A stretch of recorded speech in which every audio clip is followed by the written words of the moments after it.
it's great to see you. I thought, finally, we are here with a work in progress WIP or WIP video. You know, it's crazy because I always mention that this is a writing, reading, and craft channel, and to be frank, where are the crafts, right? For Q2, I decided to start doing these WIP videos or works in progress videos / completed project videos as we go along, as a way to share with you with what I'm working on behind the scenes, as well as I need a little bit of accountability.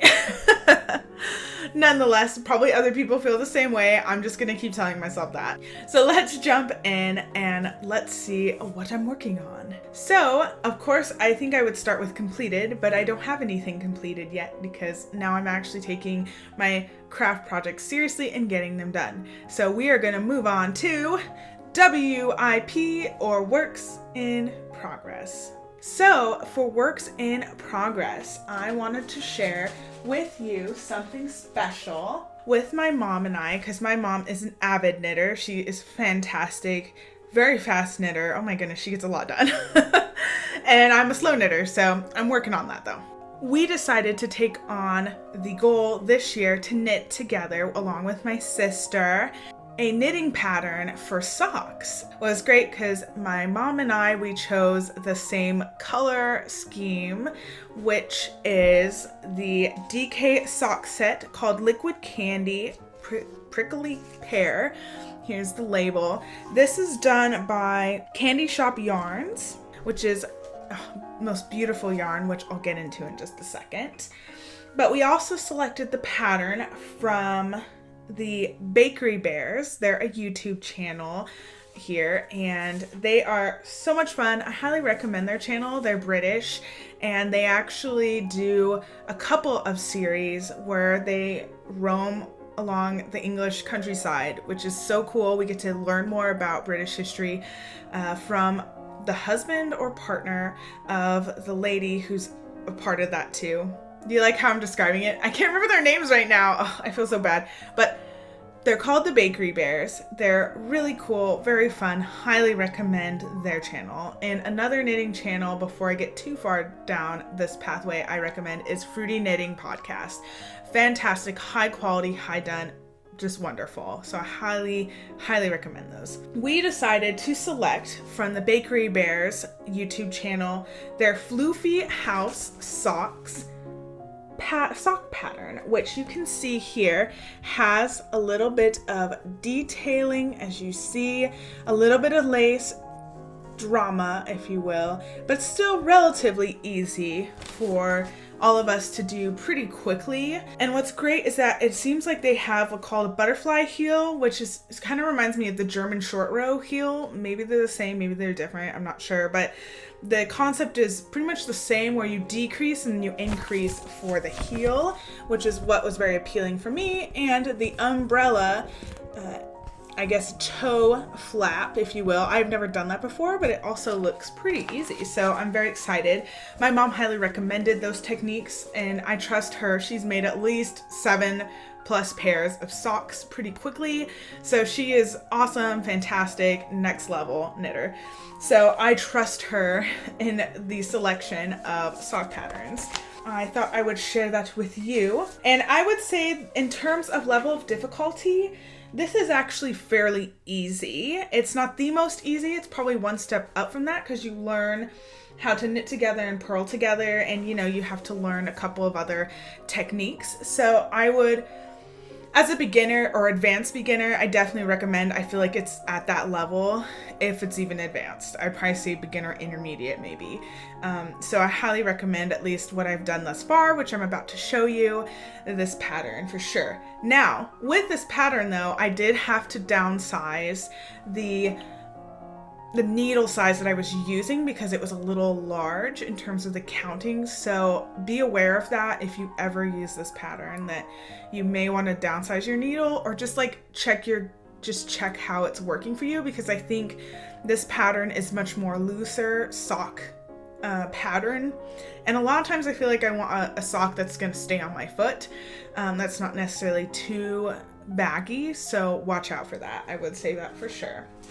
But here it is in its glory. So the big yarn, or the main color yarn, is like a mint color with little speckles. Let's see if you can see that. Here it is, and here you can actually see some of the lace pattern here in its beauty. And I also am using the technique called magic loop, where I can knit socks 2 at a time. I just love doing that. It's just easier.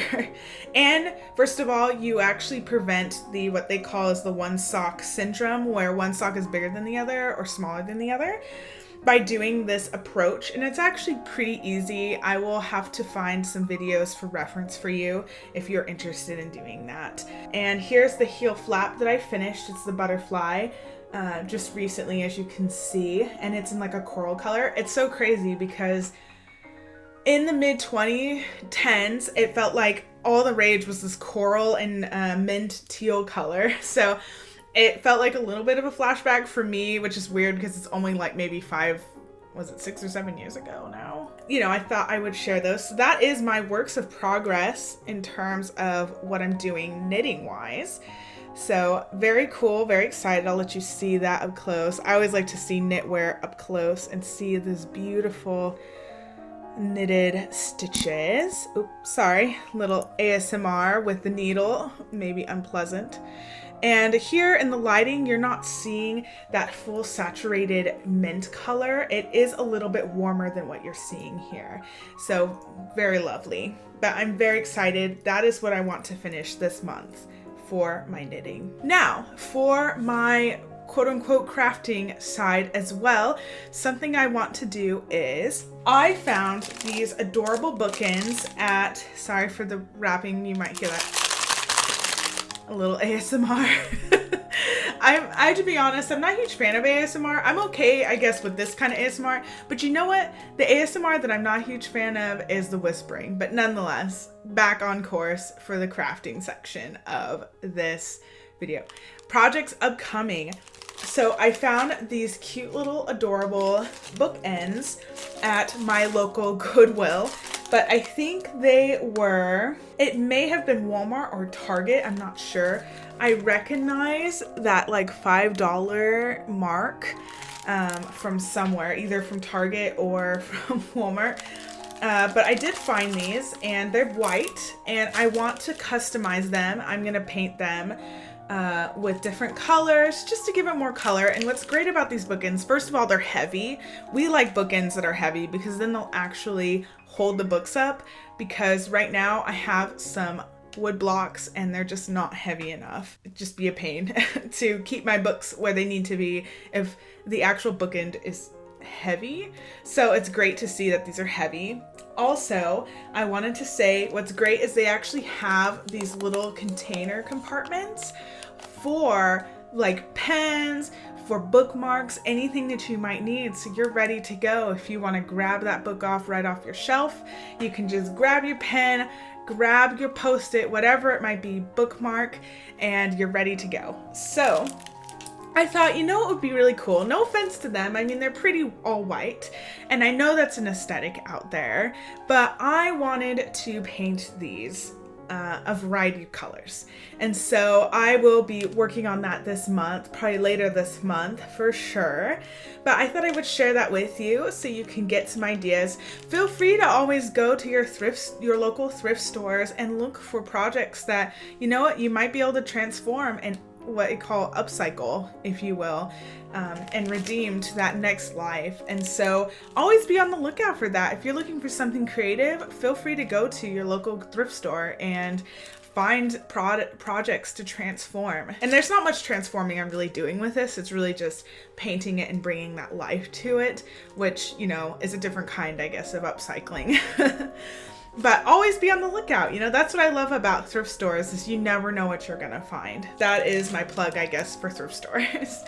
But even if you don't find it at a thrift store, even if you find it in the regular store, you know, the possibilities of potentially personalizing and customizing is always an option for crafting. And I think it's a great option for a month like this, which is Camp NaNoWriMo. If you haven't heard of that, it's a writing event where people come together and we create writing goals, and then we achieve them or strive to achieve them within a month.